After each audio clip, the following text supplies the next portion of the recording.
नमस्कार, म प्रतिमा चौधरी। नमस्कार, म अनिस्मा बस्नेत। राति 8 बजेको जनता समाचारमा तपाईलाई स्वागत छ। सबैभन्दा पहिले प्रमुख समाचार। प्रधानमन्त्री ओलीद्वारा सुनकोशी मरिन डाइभर्सनको शिलान्यास, 5 वर्षभित्र निर्यातकर्ता देश बन्ने दावी। सहकार्यका लागि कांग्रेस र जसपासँग नेकपा आन्दोलनरत पक्षको प्रस्ताव, ओली बाहेकका शक्तिहरू मिल्नुपर्नेमा जोड। नेपाली कांग्रेसको आज बसेको पदाधिकारी बैठक निष्कर्षविहीन, सांसदहरूको धारणा लिन संसदीय दलको बैठक आह्वान। पूर्व राष्ट्रपति ट्रम्प समर्थकले प्रदर्शन गर्ने भएपछि अमेरिकाको राजधानी वाशिंगटन डीसीको सुरक्षा व्यवस्था कडा, संसद बैठक पनि स्थगित। र शहीद स्मारक बी डिभिजन लिगमा श्री भगवती क्लब विजयी, आरसीटी र कुमारी क्लबले बाँडे अङ्क।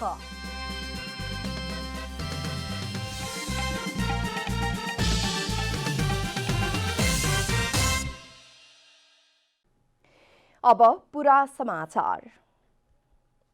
प्रधानमन्त्री केपी शर्मा ओलीले नेपाल 5 वर्षभित्र आयात र उपभोक्ता मात्र नभएर उत्पादक र निर्यातकर्ता पनि बन्ने बताउनु भएको छ। सिन्धुलीमा सुनकोशी मरिन डाइभर्सनको शिलान्यास गर्दै प्रधानमन्त्री ओलीले सुनकोशी मरिन डाइभर्सन सञ्चालनमा आएपछि तराईका सबै जिल्लाहरूमा सिँचाइ सुविधा पुग्ने पनि बताउनुभयो। तराई मधेसमा आफूलाई जान रोके पनि आफूले सिँचाइको लागि पठाएको पानी नरोक्न आग्रह गर्नुभयो। सुनकोशी मरिन डाइभर्सनबाट मात्र नभएर सुनकोशी कमला डाइभर्सन मार्फत थप 1,70 करोड जमिनमा सिँचाइ पुर्याउने प्रधानमन्त्रीको भनाइ छ।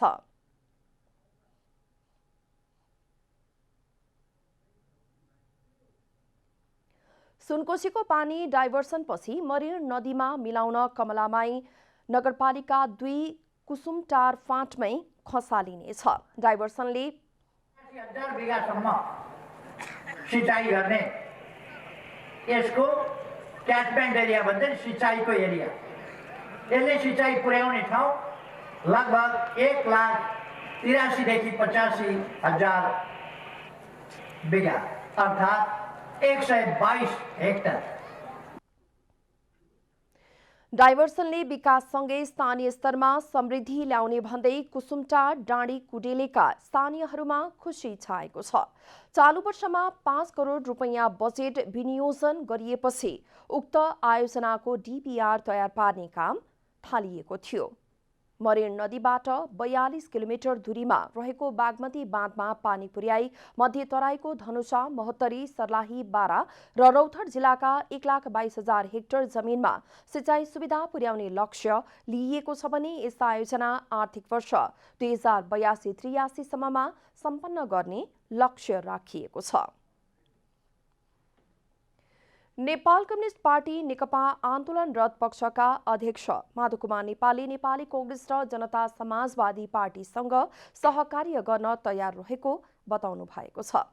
आज काठमाडौँमा आयोजित कार्यक्रममा अध्यक्ष नेपालले आफूहरू नेपाली कांग्रेस र जनता समाजवादी पार्टीसँग सहकार्यका लागि छलफल गर्न तयार रहेको बताउनु भएको हो। वर्तमान राजनीतिक समस्या समाधान गर्न माधवकुमार नेपाल र पुष्पकमल दाहाल बाधक नबन्ने भन्दै उहाँले मिलेर जानको निम्ति जुनसुकै विकल्पको निम्ति पनि आफूहरू तयार रहेको बताउनुभयो। नेपाली कांग्रेस र जनता समाजवादी पार्टीको नेतृत्वको तहमा पनि उहाँलाई भन्न चाहन्छु, बसौँ, बैठक बसौँ र सहकार्य गरौँ। यसमा नेपाली कांग्रेसको दरजवाब आइरहेको छ। अब हामी गर्ने त्यसो हुनाले यो हाम्रो प्रस्ताव सुनाइदिनुहोस्। हामी ओपेन छौँ, खुला रूपमा छलफल गर्न तयार छौँ। कार्यक्रममा जनता समाजवादी पार्टी नेपालका अध्यक्ष उपेन्द्र यादवले वर्तमान राजनीतिक समस्या समाधानका लागि निर्वाचन आयोगले निष्पक्ष रूपमा नेकपाको विवाद निरूपण गर्नुपर्ने बताउनुभयो। उहाँले प्रतिगमनका विरुद्धमा अघि बढेका शक्तिहरू बीच सहमति गरी सरकार गठन गर्नुपर्नेमा जोड दिनुभयो। एउटै पार्टी हो भन्दाखेरि अलग भइसक्नु भएको छ। यसलाई निकास निस्किँदैन र निर्वाचन आयोग निष्पक्ष हुनुपर्छ। निष्पक्ष निर्वाचन आयोग भएन भने लोकतन्त्र टिक्दैन। र निष्पक्ष निर्वाचन हुनै सक्छ। यस्तै नेपाली कांग्रेसका नेता प्रदीप पौडेलले छिट्टै निर्वाचन गर्ने सहमतिका साथ ओली बाहेकका शक्तिहरू मिलेर चुनावी सरकार बनाउनु पर्ने बताउनुभयो। नैतिकताविहीन भयो, नाङ्गियो। लाज पछाएपछि सबैतिर विजय हासिल गर्न सकिन्छ। अहिले त्यस्तै भएको छ। त्यसकारण फेरि केपी ओली नै प्रधानमन्त्रीका रूपमा रहिरहने, उहाँले नै फेरि जताततै ठुला कुरा गरिरहने, त्योभन्दा लोकतन्त्रको धुजी उड्ने कुराहरू केही हुन सक्छ? देशमा नैतिकता विहीन राजनीति रहेको भन्दै नेता पौडेलले प्रधानमन्त्री केपी शर्मा ओलीले नैतिकताको आधारमा राजीनामा नदिएर लोकतन्त्रको धज्जी उडाएको आरोप पनि लगाउनुभयो। नेपाल कम्युनिस्ट पार्टी नेकपा आन्दोलनरत पक्षले संसद सचिवालयलाई पत्र पठाएर प्रधानमन्त्री केपी शर्मा ओलीलाई पार्टी सदस्यबाटै निष्कासन गरेको जनाएको छ। आन्दोलनरत पक्षले संसदीय दलको हैसियतमा ओलीका तर्फबाट गरिने कुनै पनि कार्यलाई मान्यता नदिन पनि संघीय संसद सचिवालयलाई आग्रह गरेको हो। पत्रमा पार्टीको विधान अनुसार साधारण सदस्य तथा अध्यक्षबाट निष्कासन गरिसकेकाले संसदीय दलको नेताको रूपमा रहन नसक्ने भन्दै सम्बन्धित सबैको ध्यानाकर्षण गराइएको छ। साधन संस्थाबाट पनि हटाइसकेको चाहिँ छ। त्यो अवस्थामा मल्टी पार्टी डेमोक्रेसीमा पार्टीकै नीति निर्देशन अनुसार चाहिँ संसदीय दल चल्ने खालको विधि विधान चाहिँ भएको हुनाले चाहिँ संसदीय दल चाहिँ चल्ने प्रकारको विधि विधान भएको हुनाले चाहिँ त्यही अनुसार चाहिँ संसदीय दलको सन्दर्भमा पार्टीले गरेका निर्णयहरूको सन्दर्भमा पनि ध्यानाकर्षण होस् भन्नका लागि चाहिँ पार्टीको तर्फबाट पत्र दर्ता गराइएको अवस्था हो। नेकपा आन्दोलनरत पक्षका सांसदहरू देव गुरुङ, पम्फा भुषाल, सुरेन्द्र पाण्डे, जीवनराम श्रेष्ठ र दीनानाथ शर्मा लगायत नेता संसद सचिवालय पुगी पार्टीले प्रधानमन्त्री ओलीलाई साधारण सदस्यबाटै हटाएको पार्टीको निर्णय सम्बन्धी पत्र दर्ता गराएका हुन्। नेपाल कम्युनिस्ट पार्टी नेकपा आन्दोलनरत पक्षका नेता सूर्य चिन्ह र पार्टीको आधिकारिकता दाबीको माग गर्दै निर्वाचन आयोगमा गएका छन्। पार्टीको नयाँ निर्णयबारे जानकारी गराउन बिहीबार आन्दोलनरत पक्षले बहुमत केन्द्रीय सदस्यलाई आधार मानेर दलको आधिकारिकता दिन आयोगलाई आग्रह गरेको हो। आन्दोलनरत पक्षले पार्टीको आधिकारिकता दाबी गर्दै दिएको पत्रबारे छिटो निर्णय गर्न पनि भनेको छ। आन्दोलनरत पक्षका नेताहरू राजेन्द्र पाण्डे, कृष्ण भक्त पोखरेल, लीलामणि पोखरेल, रामनारायण विडारी लगायतका नेता निर्वाचन आयोग पुग्नु भएको हो। नेकपा उपाध्यक्ष वामदेव गौतमले एकताको पक्षमा जसले सहयोग गर्छ आफू उही नेताको पक्षमा रहने बताउनु भएको छ। सिभिल अस्पतालमा कोरोना विरुद्धको खोप लगाएपछि उपाध्यक्ष गौतमले एकता अभियानको पक्षमा छु भनेर स्टेटमेन्ट जारी गरे मात्रै संसदमा सहयोग गर्ने नत्र तटस्थ बस्ने बताउनु भएको हो। दुईटा नेता मध्ये जुन नेताले पार्टी एकताको निम्ति म लागे र सबैलाई चाहिँ म आह्वान गर्छु हामी अगाडि बढौँ, एकताबद्ध भएर फेरि एउटै पार्टी निर्माण गरेर हामी अगाडि बढौँ भनेर दुईटा नेता मध्ये जसले स्टेटमेन्ट दिन्छ त्यो दिनुहुन्छ उहाँको पक्षमा म हुन सक्छु।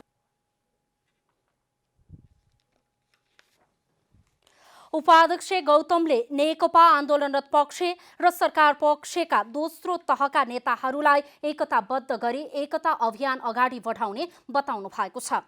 एकताको पक्षमा नरहने नेताहरूलाई भोट नदिने सम्मको अवस्था सिर्जना गर्ने उहाँको भनाइ छ।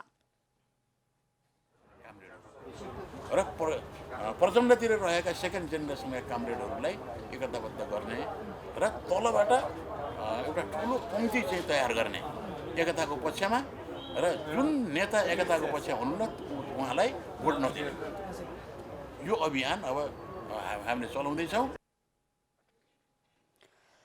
उपाध्यक्ष गौतमले विभाजन उन्मुख रहेको नेकपाको कुनै पक्षमा पनि नलागी एकता अभियानमा लाग्ने बताउनु भयो। नेपाली कांग्रेसले वर्तमान राजनीतिक विषयमा धारणा तय गर्न सकेन।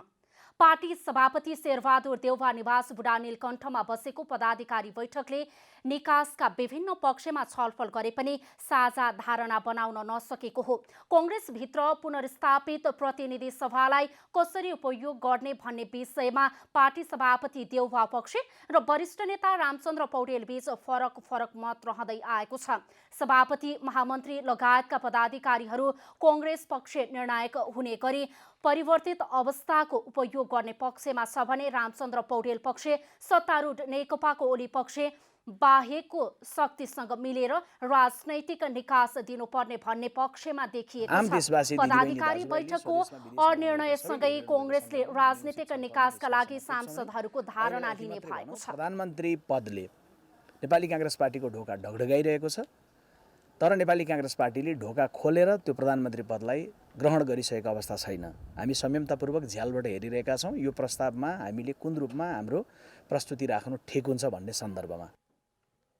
कङ्ग्रेसले सांसदहरूको धारणा लिन शुक्रबार संसदीय दलको बैठक बोलाएको छ। शुक्रबार नै नेकपा आन्दोलनरत पक्षले नेपाली कङ्ग्रेसका पदाधिकारीहरूसँग छलफल गर्ने बताएको छ। सरकार र नेत्र विक्रम चन्द समूहबीच 3 बुँदे सहमति भएको छ। 2 दिनसम्म निरन्तर भएको वार्तामा चन्द समूहमाथि लागेको प्रतिबन्ध हटाउने सहितका 3 बुँदे सहमति भएको हो। सहमति पत्रमा सरकारी वार्ता टोलीका संयोजक गृहमन्त्री रामबहादुर थापा र चन्द समूहका प्रवक्ता खड्कबहादुर विश्वकर्माले हस्ताक्षर गर्नु भएको छ। सहमति अनुसार चन्द समूहमाथि लागेका सबै मुद्दा खारेज हुने भएका छन्। त्यस्तै पक्राउ परेका चन्द नेकपाका सबै कार्यकर्ता पनि रिहा हुने भएका छन्। विभिन्न किसिमका हिंसात्मक गतिविधिमा संलग्न रहेको भन्दै चन्द समूहका गतिविधिमाथि सरकारले 2075 साल फागुनमा प्रतिबन्ध लगाएको थियो। प्रहरीको तथ्याङ्क अनुसार विक्रम सम्वत 2075 फागुन 10 गतेदेखि 2077 मङ्सिर 28 को बीचमा सो समूहका झण्डै 2000 नेता तथा कार्यकर्ता पक्राउ परेका छन्। त्यसमध्ये झण्डै 1900लाई मुद्दा दायर गरिएको छ। 100 भन्दा बढी पूर्वपक्षका लागि कारागारमा रहेका छन्। सम्झौता पछि जारी प्रेस नोटका अनुसार भोलि दिउँसो 2 बजे विशेष समारोहका बीच सहमतिको विस्तृत विवरण सार्वजनिक गरिनेछ। समारोहमा प्रधानमन्त्री केपी शर्मा ओली र नेत्र विक्रम चन्दले सम्बोधन गर्ने कार्यक्रम रहेको छ। नेपालको कुल गृहस्थ उत्पादन जीडीपीको आकार बढेको छ। 10 वर्षमा जीडीपीको आकार 14.7%ले बढेको हो। केन्द्रीय तथ्याङ्क विभागले नेपालको कुल गारस्थ उत्पादन जीडीपीको आकार 10 वर्षमा 14.7%ले बढेको तथ्याङ्क सार्वजनिक गरेको छ। विभागले बिहिबार सार्वजनिक गरेको तथ्याङ्क अनुसार अर्थतन्त्रको आकार बढेर आर्थिक वर्ष 2076-77 को अन्त्यसम्ममा नेपालको अर्थतन्त्रको आकार 39 खर्ब 43 अर्ब रुपियाँ पुगेको छ। आधार वर्ष परिवर्तन गर्दै अध्ययन गर्दा सन् 2010-11 मा उत्पादनमा 20.27%, मध्यवर्ती उपभोगमा 34.42% र कुल गारस्थ उत्पादनमा 14.07% को वृद्धि देखिएको छ। उक्त परिवर्तनले कुल गारस्थ उत्पादन जीडीपीको आकार 39 खर्ब 43 अर्ब 66 करोड रुपियाँ पुगेको देखिन्छ।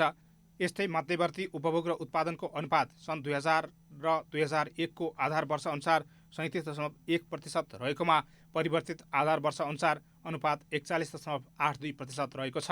तथ्याङ्क सार्वजनिक गर्दै विभागका उपमहानिर्देशक डाक्टर हेमराज रेग्मीले औद्योगिक वर्गीकरण अनुसार कुल गारस्थ उत्पादनमा आएको परिवर्तनलाई हेर्दा कृषि, वन तथा माछा पालनमा 0.5%, खानी तथा उत्खननमा 22.5%, औद्योगिक उत्पादन 4.5%, निर्माणमा 3.7%, थोक तथा खुद्रा व्यापारमा 23.1% वृद्धि भएको बताउनुभयो। 10 वर्षको अवधिमा नेपालको अर्थतन्त्र झन्डै 14%ले बढ्यो है त लेभल। अब यो पहिलो रिजल्ट चाहिँ यही हो। यहाँलाई देखाएँ 2010-11 मा हामीले पहिला अनुमान गरेको भन्दा 2001 को हामीले बेस लिएर 2010-11 मा यसलाई कन्भर्ट गर्दा नेपालको अर्थतन्त्र अनि 1 वर्षमा सरदर 1%, 1.5%। अध्ययनको नतिजा अनुसार आवास तथा भोजनालयमा 16.4%, यातायात तथा सञ्चारमा 2.6%, वित्तीय तथा बीमा सम्बन्धी क्रियाकलापमा 36.8%, घर जग्गा कारोबारका व्यावसायिक क्रियाकलापहरूमा 52%, सार्वजनिक प्रशासन र सुरक्षा अनिवार्य सामाजिक सुरक्षामा 157.9%, शिक्षामा 11.2% सुधार देखिएको छ। कार्यक्रममा राष्ट्रिय योजना आयोगका उपाध्यक्ष डाक्टर पुष्पराज कणेलले रिबेसिङ अध्ययनको नतिजा अनुसार योजना निर्माण र तर्जुमामा दबाव पर्ने बताउनुभयो। गत वर्षको आर्थिक वृद्धि दर 1.99% ऋणात्मक रहे पनि जीडीपीको आकार बढेकोले आत्तिने अवस्था नरहेको उहाँले बताउनुभयो। इकोनोमिक स्ट्रक्चर अलि ग्रामीण बेस्ड, रुरल बेस्ड र चाहिँ एग्रिकल्चर बेस्ड इकोनोमी भएको कारणले गर्दाखेरि पनि यो दुईटै कारणले हामीलाई कम प्रभाव परेको जस्तो लाग्छ। अरू देशको छिमेकी देशहरूकै हिसाबले हेर्दाखेरि डेभलप्ड इकोनोमीसँग तुलना गऱ्यौँ भने त हामी अत्यन्त न्यू नै प्रभाव परेको पाउँछौँ। तर हाम्रो आफ्नो हिसाबले हेर्दा 8.5% को ग्रोथ रेट चाहिँ हामीले अनुमान गरेर इकोनोमिक एक्टिभिटी सञ्चालन गरिरहेको र लगभग यदि चाहिँ हामी यो लकडाउनमा नजाने हो भनेदेखि 7% को हाराहारीमा त बस्छ नै भन्ने त्यति बेलाको पनि हाम्रो अनुमान थियो। जीडीपीको आधार वर्ष परिवर्तन गर्दा सेवा क्षेत्रको योगदानको भार 8.4%ले बढेको छ भने कृषि प्राथमिक तथा द्वितीय उत्पादन तथा प्रशोधन क्षेत्रको भार क्रमशः 9.5 र 3.2%ले घटेको छ। यस्तै प्रति व्यक्ति आय गत वर्षको भन्दा 25 अमेरिकी डलरले घटेको छ। गत वर्ष 1159 रहेकोमा अहिले घटेर 1134 डलर रहेको तथ्याङ्कले देखाएको छ। नेपाल शहरी शासकीय र पूर्वाधार आयोजनाले शहरी पूर्वाधार निर्माण र शहरी शासकीय क्षमता विस्तारका लागि विभिन्न 12वटा नगरपालिकासँग सशर्त अनुदान सम्झौता गरेको छ। बबरमहल स्थित शहरी विकास तथा भवन निर्माण विभागको कार्यालयमा बिहिबार आयोजित कार्यक्रममा संघीय सरकारको तर्फबाट शहरी विकास तथा भवन निर्माण विभागका महानिर्देशक नवराज प्याकुरेल र स्थानीय सरकारका तर्फबाट नगर प्रमुखहरूले अनुदान सम्झौतामा हस्ताक्षर गर्नुभएको हो। विश्व बैंकको 17.5 अर्ब रुपैयाँ ऋण सहयोगमा सञ्चालनमा आएको नेपाल शहरी शासकीय र पूर्वाधार आयोजनाले मुलुकभरका विभिन्न 33 नगरपालिकालाई सहयोग गर्ने कार्यक्रम अनुसार 12वटा नगरपालिका प्रमुखसँग हस्ताक्षर भएको हो। दिगो शहरी विकासलाई प्रवर्धन गर्दै नेपालका रणनीतिक माध्यमिक शहरहरूमा कोभिड-19 पछिको आर्थिक पुनर्लाभलाई सहयोग पुर्याउने उद्देश्यका साथ आयोजनाले 29 नगरपालिकालाई सशर्त अनुदान र थप 4वटा नगरपालिकालाई क्षमता अभिवृद्धिमा सहयोग पुर्याउनेछ। 17वटा नगरपालिकामा निर्माण गर्ने अनि 21वटा नगरपालिकामा शहरी शासकीय क्षमताहरूलाई सहयोग पुर्याउने र अर्को यसको कम्पोनेन्ट भनेको चाहिँ कोभिड-19 पछिको प्रतिकार्य गर्दाखेरि उहाँहरूलाई चाहिँ धेरै आय आर्जन गुमाउनु भएको छ। त्यसमा उहाँहरूलाई चाहिँ आय आर्जनको काम श्रममूलक कामहरू गराएर आय आर्जनहरू चाहिँ उहाँहरूलाई दिनको लागि यो प्रोजेक्टले डिजाइन गरेको। नेपालमा संघीयता कार्यान्वयनपछि संघीय सरकारले व्यवस्थापन स्थानीय सरकारले कार्यान्वयन गर्ने गरी विश्व बैंकले लगानी गरेको यो पहिलो आयोजना हो।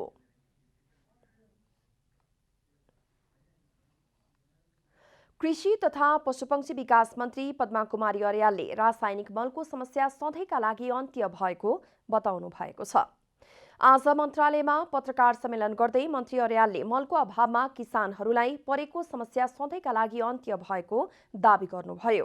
आफूले मन्त्रालय सम्हालेपछि तत्कालीन रूपमा समस्याको समाधानको रूपमा गरिएको व्यवस्थापन मध्यकालीन समाधानको रूपमा मासिक कार्यतालिकाको आधारमा मलको सहज आपूर्ति गर्न थालेपछि समस्या हटेको उहाँले बताउनुभयो। मन्त्रालयले दीर्घकालीन समस्या समाधानका लागि मल कारखाना स्थापना गर्ने गरी काम अगाडि बढेको मन्त्री अर्यालले बताउनुभयो। मलको समस्या हुन नदिन साथै प्रदेशमा मल भण्डारणको व्यवस्था गरिने पनि मन्त्री अर्यालले बताउनुभयो। हाम्रो जुन आउँदै गरेका सिजनहरू छन् त्यो सिजनमा पर्याप्त रूपमा किसानलाई उपलब्ध गराउन सक्ने गरी हामीले त्यो आपूर्ति गर्न सक्यौं। हाम्रो तयारी त्यो ढङ्गले बन्न सक्यो। मैले यो कुरा तपाईहरुको बीचमा राख्न चाहन्छु र आजका दिनमा हामी सबै खुसी छौं। चालु आर्थिक वर्षको आयातबाट 2 लाख मेट्रिक टन मल आगामी वर्षको धान सिजनका लागि मौजात रहने भएकाले उक्त मौजातले साउनदेखि असोजसम्मको माग धान्ने मन्त्रालयले जनाएको छ। आगामी आर्थिक वर्षको बजेटबाट व्यवस्था हुने गरी प्रथम चौमासिक अवधिमा 3 लाख मेट्रिक टन मल आपूर्तिको प्रक्रिया यही महिनाबाट सुरु गरिने पनि मन्त्री अर्यालले बताउनु भएको छ। सामान्यतया झिङ्गा भन्ने बित्तिकै फोहोर मैला वा दुर्गन्धित स्थानमा उडी हिँड्ने सानो प्रजातिको जीव भन्ने बुझिन्छ। तर नेपाल कृषि अनुसन्धान परिषद कीट विज्ञान महाशाखा खुमलटारले सन् 2006मा पहिलो पटक पत्ता लगाएको पात खाने झिङ्गाको संक्रमण रोक्न शत्रु जीवको विकास गर्नुपर्ने विज्ञको सुझाव छ। नेपाल कृषि अनुसन्धान परिषद कीट विज्ञान महाशाखा खुमलटारले सन् 2006मा पहिलो पटक काभ्रेको नालामा पात खाने झिङ्गा पत्ता लगाई रोकथाम तथा न्यूनीकरणको प्रयोग सुरु गर्यो। 2 देखि 6 मिलिमिटर लामो शरीर र ढाडमा पहेँलो रङको त्रिभुज आकार भएको झिङ्गाले कृषकको आलु बालीमा नोक्सानी पुर्याएपछि अनुसन्धान गरी पात खाने झिङ्गा भएको पुष्टि गर्यो। यस प्रजातिको झिङ्गाले आलुको पातमा अण्डा पार्ने र लार्भा बन्ने गर्दछ। उक्त लार्भाले पातको माथिल्लो र बाहिरी झिल्लीबाट प्रवेश गरी सबै हरियो भाग खाइदिने र बिस्तारै डाँठसम्म सुरुङ बनाई बोट नै नष्ट गर्ने गर्दछ। यसले चाहिँ के गर्छ भने विभिन्न बालीहरूको पातमा फुल पार्छ र यसले फुल पारिसकेपछि यस फुलबाट यसको चाहिँ बच्चा निस्किन्छ। त्यो बच्चा चाहिँ हामी लार्भा भन्छौँ। त्यो लार्भाले के गर्छ भने यो पातको दुईटा सतह माथिपट्टिको र तलपट्टि रहेको जुन इपिडर्मिस एउटा झिल्ली हुन्छ त्यो भित्र बसेर बिस्तारै खन्दै र सुरुङ बनाउँदै खाएर यसले हरियो भागहरू पातको खाएर यसले बालीलाई नष्ट गर्छ। कीट विज्ञान महाशाखाका अनुसार काठमाडौँमा 818, भक्तपुरमा 71, ललितपुरमा 89.1, मकवानपुरमा 10 र सिन्धुपाल्चोकमा 14% आलु उत्पादनमा ह्रास आएको छ। यसका साथै आलु प्रजातिको बालीनाली, भण्टा, गोलभेडा, सुन्तला प्रजातिको बोट बिरुवामा बढी आक्रमण गर्ने गर्दछ। आलु वर्गको यो सोलानेसिस क्रप भन्छौँ, आलु भेन्टा भयो, खास गरी गोलमेडामा पनि यसले क्षति पुर्याउँछ भने जस्तै अर्को जस्तै यो फर्सी समूहका किराहरू हुन्छन् यसको पनि पातमा सुरुङ बनाएर खन्दै यसले नष्ट गर्छ। जस्तै यसको यो सुन्तला जातको फलफुलहरूको पातमा पनि यसले असर गरेको छ। तर त्यस्तै गरी अर्को यो केराउमा पनि यसले समस्या दिएको छ। पात खाने झिङ्गामा विषादी पचाउने क्षमता भएकाले रोकथामका लागि कडा र बढी विषादी प्रयोग गर्नुभन्दा निमजन्य विषादी वा शत्रुजीव बारुला प्रजातिको कीटको विकास गर्नुपर्ने विज्ञको सुझाव छ। हाम्रो मित्रजीवहरूलाई चाहिँ हानि नगर्ने खालका विषादीहरू पनि हामीले केही पत्ता लगाएका छौँ। जस्तै यो निमजन्य विषादी, निममा आधारित विषादीहरू छन्, ती विषादीहरू प्रयोग गर्दा पनि यसको नियन्त्रण भएको पाइएको छ। पात खाने झिङ्गाको न्यूनीकरणका लागि पहेँलो रङको 2 देखि 5 मिटर लामो फ्लेक्समा घिउ रङको ग्रिज दलेर कम्तीमा 5 देखि 7 पटक आलुको बोट छुने गरी डुलाउँदा पात खाने झिङ्गाको रोकथाम गर्न सकिने विज्ञको सुझाव छ। क्यामेरामा शैलेन्द्र गोविन्द मात्यका साथ आनन्द गुरुङ, काठमाडौँ। भोजपुरको पौवादुङमा गाउँपालिकामा रहेको पञ्चकन्या माध्यमिक विद्यालयका पूर्व विद्यार्थीहरूले 1 लाखको अक्षय कोषको स्थापना गरेका छन्। विद्यालयको सहयोगार्थ कोष स्थापना गरिएको विद्यार्थीको भनाइ छ। पञ्चकन्या माध्यमिक विद्यालयले आयोजना गरेको दोस्रो राष्ट्रपति रनिङ सिल्ड प्रतियोगिताको अवसर पारेर विद्यालयका पूर्व विद्यार्थीहरूले अक्षय कोष स्थापना गरेका छन्। उक्त विद्यालयबाट 2057 सालमा एसएलसी दिएका विद्यार्थीहरूको समूहले अक्षय कोष स्थापना गरेको हो। देश तथा विदेशमा छरिएका भए पनि सामाजिक सञ्जाल मार्फत एक आपसमा जोडिएर उनीहरूले विद्यालयको लागि अक्षय कोषको स्थापना गरेका हुन्। आफू पढेको विद्यालयलाई केही सहयोग गर्ने लक्ष्यका साथ कोषको स्थापना गरेको उनीहरूको भनाइ छ। साथीहरूसँगको भएका छलफल, अन्तर्क्रिया लगायत पटक पटकका हाम्रा प्रयासहरूबाट हामी यो अक्षय कोष निर्माण गऱ्यौँ भने हाम्रा यहाँका सुन्दर भविष्य बोकेका बालबालिकाहरूलाई एउटा सानो रकम भए पनि 2-4 जना बच्चाहरूलाई हामीले एउटा उच्च शिक्षाको लागि सहयोग गर्न सक्यौँ भने त्यसले भोलि यो स्कुलको लागि मात्रै नभएर यो सिङ्गो गाउँपालिकालाई पनि केही हदसम्म टेवा पुग्छ होला भन्ने उद्देश्यका साथ हामीले अक्षय कोष चाहिँ निर्माण गरेका छौँ। अक्षय कोषको रकमको ब्याजबाट कक्षा 8 देखि कक्षा 10 सम्मका उत्कृष्ट विद्यार्थी र कक्षा 6 देखि 10 सम्म अध्ययन गर्ने गरिब तथा जुहेन्दार विद्यार्थीलाई पुरस्कृत गरिने विद्यालयले जनाएको छ। उनीहरूले विद्यालयका प्रधानाध्यापक रामकुमार राई र शिक्षक मचिन्द्र राईलाई सम्मान गरेका छन्। दुवैजनालाई हालसम्म विद्यालयको शैक्षिक विकासमा पुर्याएको योगदानको कदर गर्दै सम्मान गरिएको हो। पूर्व विद्यार्थीहरूले आफूले अध्ययन गरेको विद्यालयमा कोष स्थापना गर्नु अत्यन्तै सकारात्मक काम भएको विद्यालयले जनाएको छ। विद्यार्थीहरूले 1,10,000 को अक्षय कोष स्थापना गरेका छन्, जुन अक्षय कोषबाट आउने ब्याजबाट चाहिँ मूलत 8, 9, 10 कक्षाका उत्कृष्ट विद्यार्थीहरूलाई छात्रवृत्ति स्वरूप प्रदान गर्ने भन्ने कुरो रहेको छ र यो अक्षय कोषले निश्चय नै हाम्रा विद्यार्थीहरूको पढाइ शैक्षिक गुणस्तर उकास्नको निमित्त विद्यार्थीहरूलाई प्रेरणा मिल्नेछ भन्ने मैले ठानेको छु। त्यस्तै आफूसँगै अध्ययन गरेर उच्च तहमा पुगेको भन्दै पूर्व विद्यार्थीहरूको समूहले पौवादुङमा गाउँपालिका अध्यक्ष किरण राईलाई समेत सम्मान गरेका छन्। विद्यालयको शैक्षिक विकासका लागि पूर्व विद्यार्थीले गरेको कामले विद्यालयको शैक्षिक विकासमा टेवा पुग्ने गाउँपालिकाले जनाएको छ। समग्र क्षेत्रको विकासका लागि योजनाबद्ध काम भइरहेको गाउँपालिकाको भनाइ छ। तोकिएको समयमा सबै विद्युतका सामानहरू उपलब्ध हुँदाखेरि हाम्रो यो आर्थिक वर्षभित्र नभए पनि भदौसम्म सबै नागरिकहरूको घरधुरीमा हामी विद्युत पनि पुर्याइसक्नेछौँ।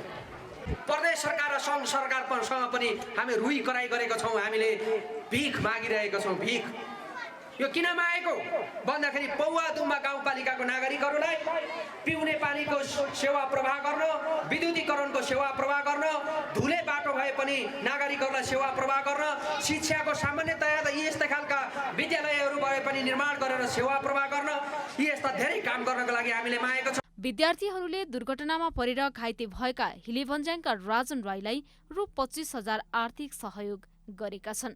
राईलाई सोही अवसरमा गाउँपालिकाले एक थान व्हीलचेयर समेत हस्तान्तरण गरेको छ। भोजपुरबाट कविता खड्काको रिपोर्ट। पछिल्लो 24 घण्टामा देशभर 107 जनामा कोभिड-19 अर्थात् कोरोना भाइरसको संक्रमण पुष्टि भएको छ। स्वास्थ्य तथा जनसङ्ख्या मन्त्रालयका अनुसार 5,536 जनाको PCR परीक्षण गर्दा 107 जनामा कोरोना संक्रमण पुष्टि भएको हो। यससँगै नेपालमा कोरोना संक्रमण पुष्टि हुनेको संख्या 2,74,488 पुगेको छ। यस्तै पछिल्लो 24 घण्टामा 78 जना संक्रमित निको भएसँगै संक्रमण मुक्त हुनेको संख्या 2,70,683 पुगेको छ।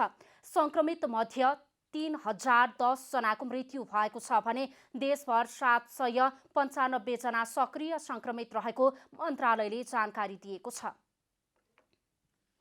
महानगरीय ट्राफिक प्रहरी महाशाखाले चोरी भएका मोटरसाइकल बरामद गरी सम्बन्धित सवारी धनीलाई हस्तान्तरण गरेको छ। आज एक कार्यक्रमको आयोजना गरी महानगरीय ट्राफिक प्रहरी महाशाखाले चोरी भएका 27 वटा मोटरसाइकल खोज तलास गरी सम्बन्धित सवारी साधन धनीलाई हस्तान्तरण गरेको हो। उपत्यकाको जोरपाटी, जगाती, काडाघारी, माछापोखरी, गोकर्णेश्वर, बुढा नीलकण्ठ, कीर्तिपुर, टोखा, नयाँ बस पार्क लगायतका विभिन्न स्थानबाट सादा पोसाकमा खटिएका प्रहरीले चोरी भएका मोटरसाइकलहरू 2 हप्तामा बरामद गरेको महानगरीय ट्राफिक प्रहरी महाशाखाले जनाएको छ। आज मात्रै करिब 80 लाख बढी मूल्य बराबरको विभिन्न कम्पनीका मोटरसाइकलहरू धनीलाई बुझाइएको पनि बताइएको छ।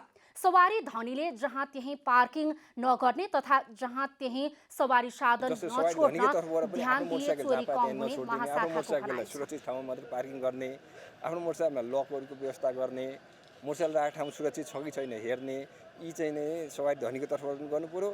ट्राफिक प्रहरीले पनि ती अहिले मैले भने क्रियाकलाप गर्नु पर्यो। यसले गर्दा के हुन्छ भनेदेखि चोरी नै नहुने चाहिँ नै हुन्छ। हाम्रो मेन त चोरी नै हुन नदिनेमा लाग्नुपर्छ। यस आर्थिक वर्षमा मात्रै हराएका 279 वटा मोटरसाइकल सवारी धनीलाई जिम्मा लगाइएको तथा चोरीमा संलग्न 41 जनालाई पक्राउ गरी कारवाही गरिसकेको पनि महाशाखाले जनाएको छ। अब आर्थिक समाचार। आर्थिक समाचारका साथमा अर्घाखाँची ओपिसी सिमेन्ट, सबैभन्दा स्तरीय सिमेन्ट।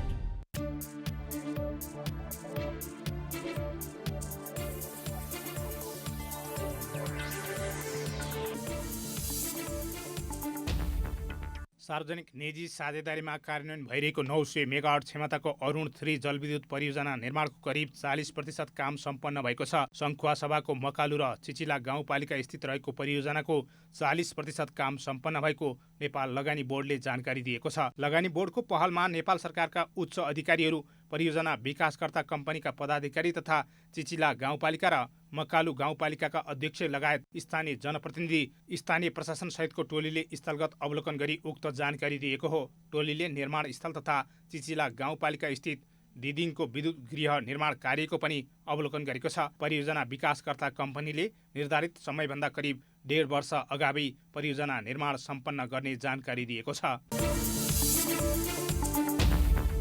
बिहिबार सुनको मूल्य तोलामा 1000 रुपियाँले घटेको छ। बजारमा छापावाला सुन प्रति तोला 86,500 रुपियाँमा कारोबार भएको नेपाल सुनचाँदी व्यवसायी महासङ्घले जनाएको छ। बुधबार छापावाला सुन प्रति तोला 87,500 रुपियाँमा कारोबार भएको थियो। बिहिबार तेजाबी सुन प्रति तोला 86,050 रुपियाँमा कारोबार भएको महासङ्घले जनाएको छ। चाँदीको मूल्य पनि तोलामा 30 रुपियाँले घटेर 1,285 रुपियाँमा कारोबार भएको महासङ्घले जनाएको छ। अन्तर्राष्ट्रिय बजारमा मूल्य घटेर सुन प्रति औँस $1,718 हाराहारीमा कारोबार भइरहेको छ। साताको अन्तिम कारोबार दिन बिहिबार शेयर बजार परिसूचक नेप्सेमा उच्च अङ्कको सुधार आएको छ। सोमबार बाहेक साताको 3 दिन उच्च अङ्कले गिरावट आएको बजारमा बिहिबार 90.67 अङ्कले बढेर 2506 अङ्कमा नेप्से पुगेको हो। बजारमा क वर्गका परिसूचकको मापन गर्ने सेन्सिटिभ इन्डेक्स 14.67 अङ्कले बढेको छ। बजारमा सबै समूहको परिसूचकमा सुधार आएको छ।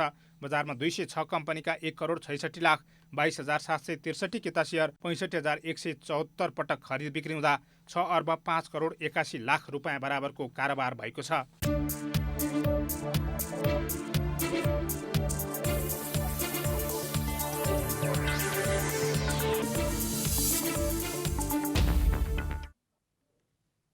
अब खेलकुद समाचार।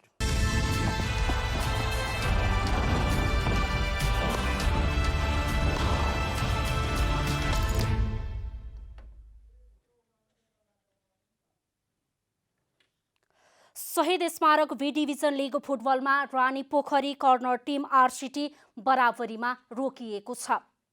बिहिबार भएको खेलमा आरसिटीले श्रीकुमारी क्लबसँग 1-1 गोलको बराबरी खेलेको हो। एन्फा कम्प्लेक्स 7 बाटोमा सुरुवाती अग्रता जोगाउन नसक्दा आरसिटी बराबरीमा रोकिएको हो। खेलको तेस्रो मिनेटमा अजित गुरुङले गोल गर्दै आरसिटीलाई अग्रता दिलाएका थिए। तर खेलको 22औं मिनेटमा युवराज राईले गोल गर्दै श्रीकुमारीलाई 1-1 गोलको बराबरीमा फर्काए। यस बराबरीसँगै आरसिटीले 9 खेलमा 13 अङ्क जोडेको छ। आरसिटी लिगको 5औं स्थानमा रहेको छ। श्रीकुमारी 9 खेलमा 8 अङ्क जोडेर 9औं स्थानमा रहेको छ। यसैगरी आजको पहिलो खेलमा श्री भगवती क्लबले सङ्घर्षपूर्ण जित निकालेको छ। श्री भगवतीले झम्सीखेल युथ क्लबलाई 3-2 गोल अन्तरले पराजित गरेको हो। एन्फा कम्प्लेक्स 7 बाटोमा श्री भगवतीलाई जित दिलाउन आशिष श्रेष्ठ, नवराज गुरुङ र मोहन बहादुर थापा मगरले 1-1 गोल गरे। झम्सीखेलका मदन स्याङतान र अनिश चौधरीले 1-1 गोल फर्काए। जिससँगै श्री भगवती 9 खेलबाट 9 अङ्क जोड्दै लिगको 8औं स्थानमा उक्लिएको छ भने झम्सीखेल 9 खेलमा 6 अङ्क जोडेर 11औं स्थानमा रहेको छ। अब मौसम समाचार।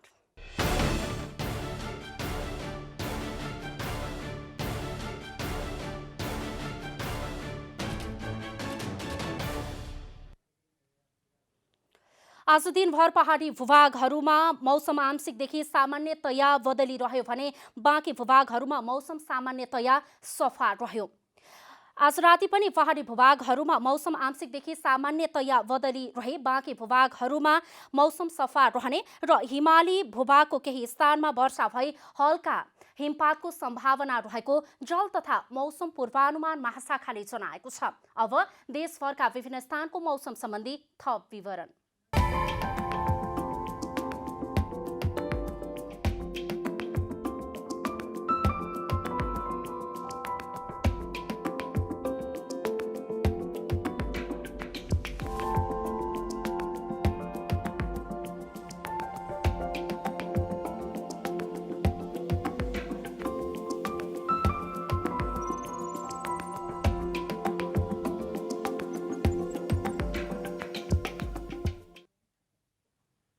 अन्त्यमा आजको डायरी।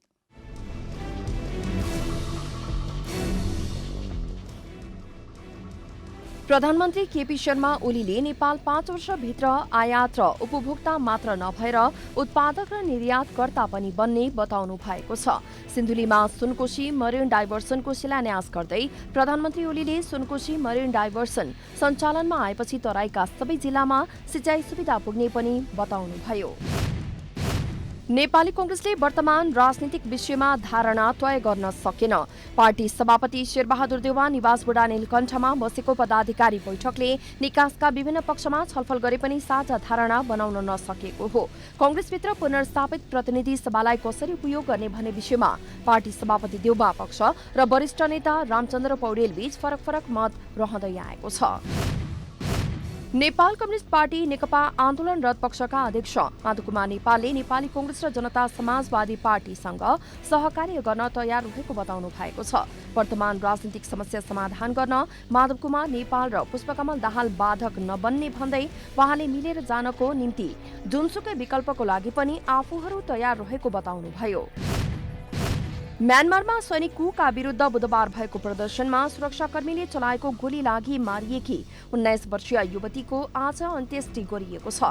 क्याल सिंह अर्थात् परीका नामले परिचित ती युवतीको अन्त्येष्टिमा आज मण्डलय शहरमा हजारौं मानिस उपस्थित भएका थिए।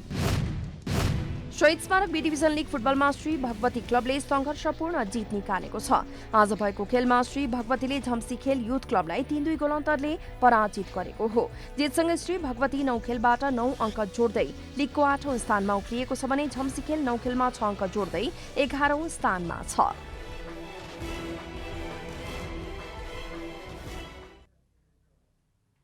जनता समाचार अहिलेलाई यति नै। जनताद्वारा जनताका लागि प्रसारित जनता टेलिभिजनका कार्यक्रमहरू युट्युब, ट्विटर, फेसबुक र हाम्रो वेबसाइट जनतासमाचार.com मा पनि पढ्न र हेर्न सक्नुहुनेछ।